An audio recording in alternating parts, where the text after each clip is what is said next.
shaking there, fellas? It's your boy Treetop Piper coming at you on this TGIF lunch, this Friday lunch. Anyway, man, that Penzance has just been killer. I've smoked out several pipes and just amazing out of every pipe. I mean, and I've had plenty of Penzance before, you guys know, but nothing as musty and dusty and smoky as this. And to me, those are excellent qualities in a rich English. Speaking of rich English, rather than smoking another bowl of that, I decided I'd bust out the From Beyond small batch from Cornell Diehl here, and I brought my trusty Flame Grain K Woody with the big boy stinger, the old stinger. So this is close to a 100-year-old pipe, and yesterday I actually did a little bit of stem, removing some oxidation from the stem. I just need to get a good polishing cloth and perhaps some polishing fluid or whatever it is, wax, and just go over these pipes real lightly with it.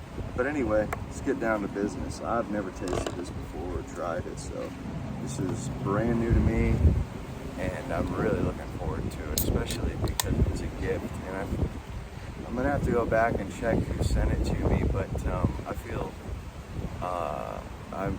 I really appreciate you giving me the tin, and I'd like to send some tobaccos your way as well. So if you catch this video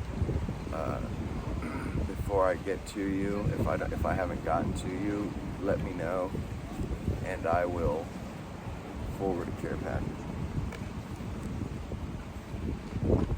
And as I've said in the comments, I prefer to pay it forward. Somebody gives me a pipe, I give somebody else a pipe. Somebody gives me tobacco, I give somebody else tobacco. I mean, that's just, to me, that's the way pipes should be. That's the way pipe smoking should work. That's the way our community should be. It should be everybody helping each other. You know, like guys that have never had Penzance, I make it a point to show them how I was able to get it without blind luck.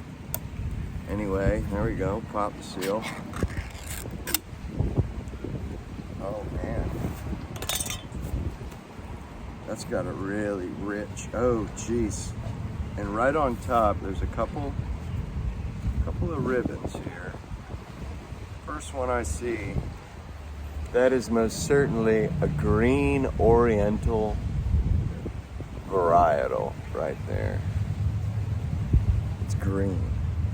And that reminds me a lot of Squadron Leader, because Squadron Leader has that particular varietal. I forget what it's called, but there's only one oriental that produces a green ribbon or a green leaf. I think they're small. But just take a gander. This is only 6 months old in the tin, but take a gander at that. That's age. They're aging these before they're sending them out now. I had no clue that they decided to start doing that, which, in my opinion, that is the way to do it, because that's why Germain's and Esoterica is so head and shoulders, and why Galwith is so head and shoulders above some of the competition. I wouldn't say they're head and shoulders above everybody, because I love Cornell Diehl. I love many a blend, many a blender. Robert McConnell, Coalhouse and Cobb. I really enjoy a lot of blenders, and blends. And it's so funny, but I used to be so adamant about drying tobacco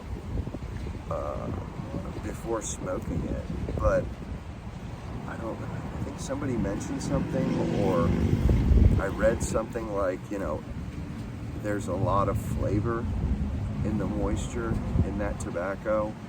It's in the tin, and what you get in the tin is exactly what the blender wanted you to get and wanted you to smoke.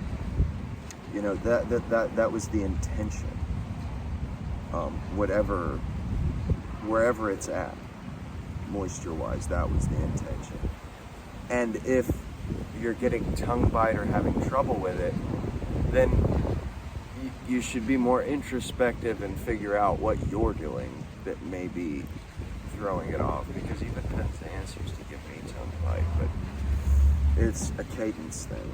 It's maintaining a steady, couple puffs a minute cadence. You cannot smoke this like a vape or a cigarette. You cannot just toke and chew on. You've got to allow it to stay cool. You got to allow it time to cool off, keep the ember from overheating, because that damages pipes, ruins a good smoke. Anyway, here goes. Really looking forward to this, and I've been putting it off forever. So, really looking forward to this first taste.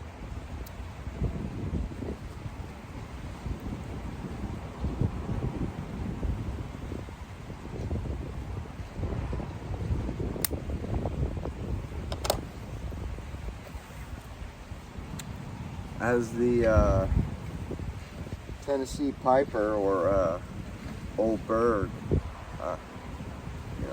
I like to throw out nicknames for Old Bird. He's my boy. He's one of the first people that I actually that I connected with, and we started a network. And he's one of the people that has set me up with some rare stuff. Showed me how to get good tobacco. Gave me a gun hill. Just an excellent guy, and I love how he calls them K. Woodrows.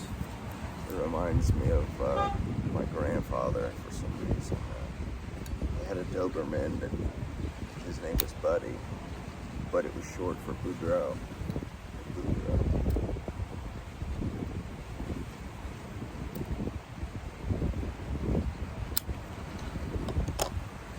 And I always really liked that name.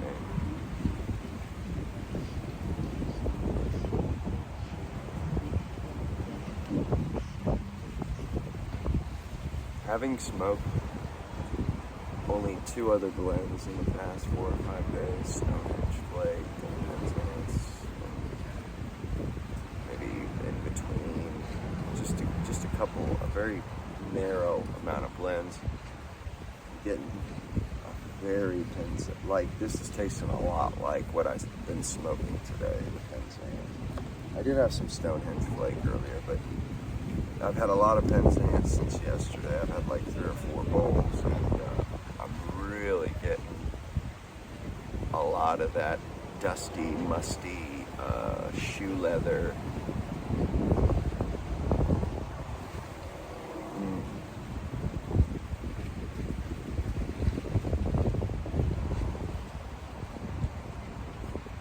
I think that's better than Nightcap. Although I do have that 2008 tin of Nightcap, and this is a replica of a certain vintage of Nightcap, maybe 2012 or something like that. So I may be off, and also if I tried the 2008, I may see what they're talking about, but I'm actually getting very much so like a nice dark. From Beyond is the most excellent name for this, especially being part of the Eldritch series. Most excellent name, because it is very dark. You can definitely tell this is a very dark blend. It's got some depth to it, some depth and some mystery, some stuff that you can't just get out of a couple puffs, a couple juices. That it's going to take a few pipes to get the full picture of what you're smoking.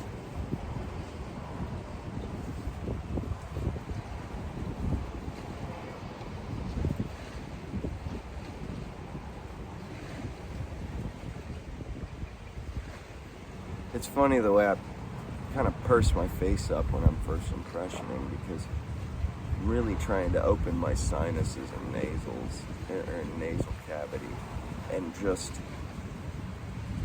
imbibe that smoke into the cavities of my face, and get that full, round, deep flavor that you get from some of these blends. I would say this came straight from the factory, perfectly dried. Straight. You seen me open it. You seen me pack it immediately, and it just smokes fantastically. It really does.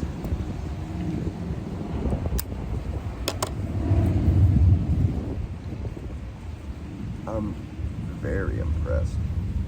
And I've had like Westminster and some other Cornell and Diehl, some of their other popular English blends, although that's GLPs, as well as Quiet Nights, but I don't get this from them. And it's obviously a Balkan, more of a, I would say it leans a little more on the ball. I mean, if we was to say it was directly on the fence post, I would say it leans a little to the Balkan side, a little away from the English side. Like, maybe it doesn't have, I'm not sure if it has a barrique in it. I will read that in a moment.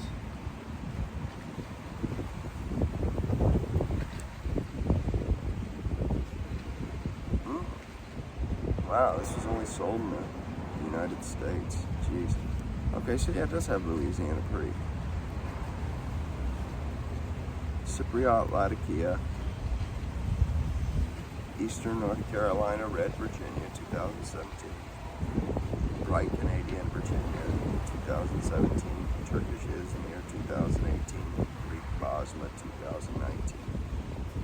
And the Louisiana barrique. So it's either the Izmir or the Basma. I think it is the Basma. It's the Greek. But it's very deep, very well-rounded blend.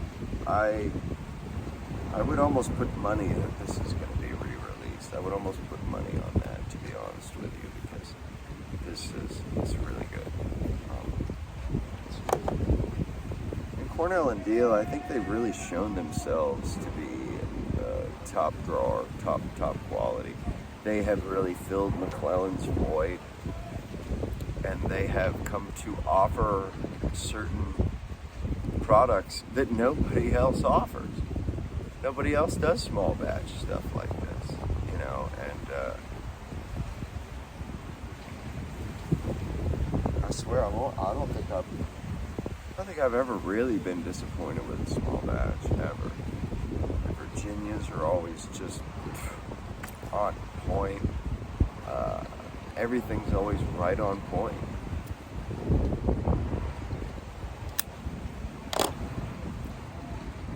And actually, I do prefer this to Quiet Nights or Westminster or GLP's blend. I would say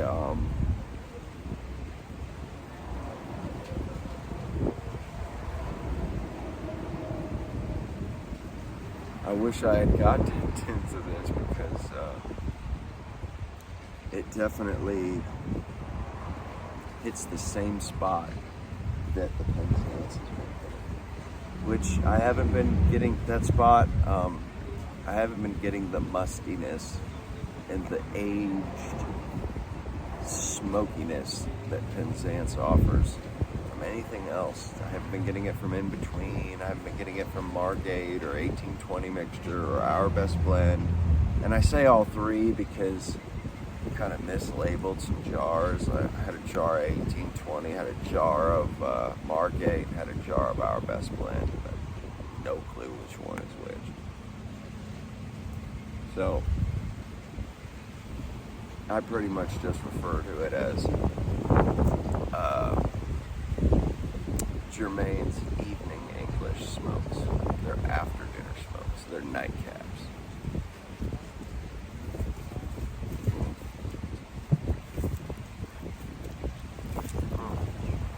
Isn't it just lovely out here today, guys? Golly. I love the wind out here, and just being on the water like this. It's just great work environment. Fantastic. Fantastic, definitely. Oh, it's funny. Since I've been working here, we've only worked on the coast. We worked in Melbourne for a little while, Melbourne, Florida. But I'd like to give you guys a decent look. I'm gonna go ahead and pan the camera down a little bit just so y'all know.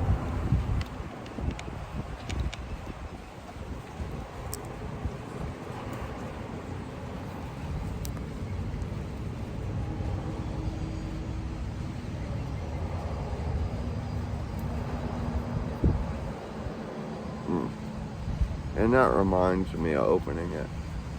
I need to decant this when I get home. What I love about this right here is that very much so reminds me of In Between mixture, and the way that it looked when I opened it, all that contrast, you know, all the difference between these reddish brown Virginias here that we got going on here, and then you get these yellowish green Turkish, you get your Cypriot Latakias, and Louisiana Perique, and honestly, I'll tell you, this is everything that I hoped this blend would be. I'm not even gonna lie. This is absolutely everything that I hoped it was gonna be. So I'm not disappointed at all. I want to say thank you. I'm gonna have to reach out and find his name. I can't believe I already forgot it, but reach out and find his name and make sure that I take care of it for this, because I missed out. I wasn't smoking when these were released in August. And honestly, I shouldn't even have the Louisiana Perique Carolina Red Flake tin, because that come out in September and I bought it in November or December. I don't even have one left in stock at Pipes and Cigar. This seems kind of a little bit ridiculous to me that they had one in stock. Sounds to me like somebody misplaced one in stock.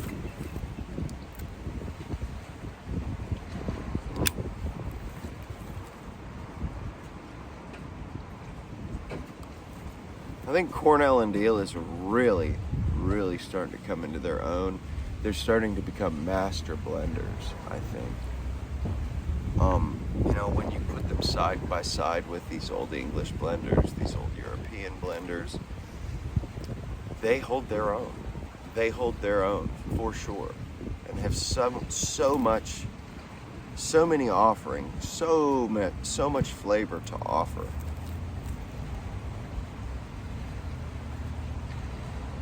And whoever does their buying, their purchasing, is most excellent at it. Whoever does their blending knows their craft.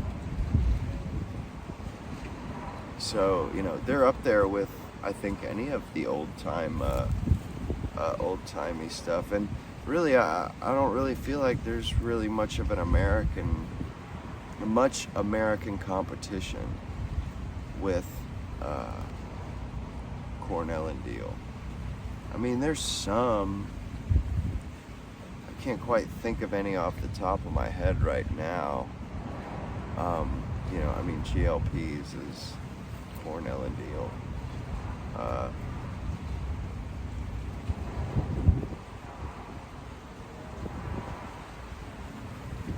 know I'm missing something. That's you know, an American brand, but they seem to be tops when it comes to American pipe tobacco. And this blend just proves it to me. I'm already more than halfway through it, and I'm thrilled to death with it, honestly. I really wish they sold this in pound or half pound bricks instead of folklore, which, I mean, I'd like to try it, but I don't really understand why they made such a departure from their normal routine. You know, that their routine, their normal small batch routine is on point. It is, and this really is. And I'm getting a mustiness with somewhat of a not a bitterness, but a sharpness, a pungency to it.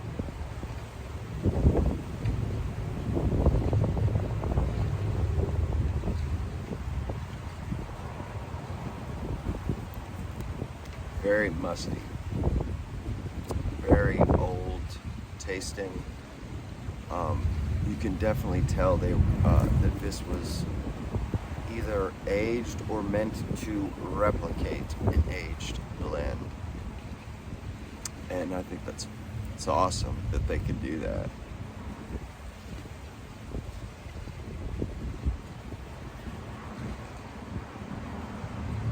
Other than this, and maybe one or two other tobaccos that I've gotten from other people or whatever, everything I've smoked has been at least 5 years old since I've been making videos again. So this is one of the first blends I've had that isn't 5 years old, and I'm not really seeing the difference right now. I think they really hit this one on the head. If they were, if this was in fact a nightcap reproduction or them trying to recreate a certain year of nightcap, I think they did a hell of a job. Not necessarily at recreating that blend, but they did a hell of a job at blending a most excellent evening English blend. There's a sweetness in there too.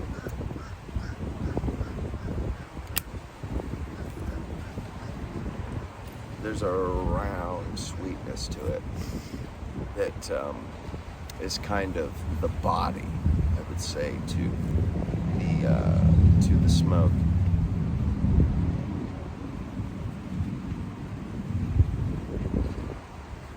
And then you get these little creamy or pungent interjections of Turkishes or of Balkan Balkan tobaccos, and little bursts of the pungency and the peppery flavor from the Perique. But I think the base is what's really what really rounds this out and ties everything together. That it has that sweet depth to it, that sweet deep note to it. And then it has accent flavors to go with that, either on the back end of the either on the back of your palate or through the retrohale. But on the front end, you more or less get this really round, full, sweet flavor, and I think that's what you go for an after dinner English, is a really round, sweet, flavorful, decent nicotine content. You expect a very rich experience, a very rich smoke. This definitely delivers. This from beyond. And I would say if you have more than one tin and you haven't opened it yet, that you can go ahead and open it, and you'd be good to go. But anyway, I'm gonna go ahead and cut it off there and get back to work. But I hope you all have a good day and enjoy the rest of your Friday. And I'll probably be on later on this evening, and catch up with you guys then. Until then, over and out. Your boy Treetop Piper.